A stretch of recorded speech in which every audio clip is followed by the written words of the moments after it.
Hello everyone, good morning. সকলে কেমন আছো? আশা করছি ভালো আছে, আর আমিও ভালো আছি। তো সকাল সকাল চলে আসলাম আবার একটা নতুন ভিডিও নিয়ে। সকালে উঠে সমস্ত বাসি কাজ ছেড়ে এখন আমি বসে পড়েছি সবজি কাটতে। সকালে উঠেই তো সবার চিন্তা হয় যে আজকে কি রান্না করব, কি খাওয়া হবে।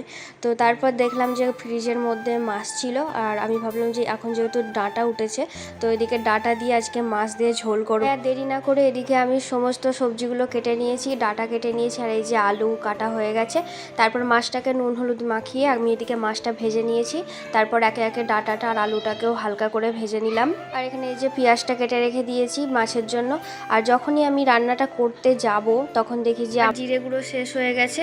তারপরে একটু জিরেটাকে হালকা করে ভেজে সেটাকে আমি গুঁড়ো করে নিলাম। মশলাটা গুঁড়ো করে নেওয়ার পর তারপরে আমি এখানে মাছের জন্য আমি গ্রেভিটা বসিয়ে দিয়েছি। এদিকে তো রান্নাটা আমি বসিয়ে দিলাম, আর এখানে মা আমাকে ভাত দিয়ে দিয়েছে, আর সাথে আছে বেগুন ভাজা, আলু মাখা আর থোড় রান্না।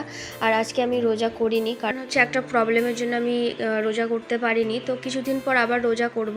আর মাসের মধ্যে মেয়েদের তো 5-6 দিন একটা প্রবলেমের মধ্যে পড়তে হয়, তো সেটার জন্যই আমার রোজা করা হয়নি। তো যাই হোক, চলো এখন খাওয়া দাওয়াটা করে নিই। এরপর খাওয়া দাওয়া করে আমি কিন্তু এদিকে রান্নাটাও সেরে নিয়েছি। রান্না হয়ে যাওয়ার পর এখন কিচেনটাকে আমি মুছামুছি করছি। কিচেনটা গুছিয়ে নেওয়ার পর ঘরগুলোকে ঝাড় দিতে হবে, আর তারপর ঘর মোছা বাকি আছে। তাই এখন ঝটপট করে আমাকে সমস্ত কাজগুলো গুছিয়ে নিতে হবে। আর এই সমস্ত কাজ গুছিয়ে নেওয়ার পর তারপর আমি চান করতে যাব। চলো এখন কাজগুলো সেরে তারপর চানটা করে আসি। তো তারপর তোমাদের সাথে দেখা হচ্ছে, তো তোমরা এখন ভিডিওটা দেখতে থাকো। তো চান করা কিন্তু আমার হয়ে গেছে, আর এখন আমরা খেতে বসে পড়েছি।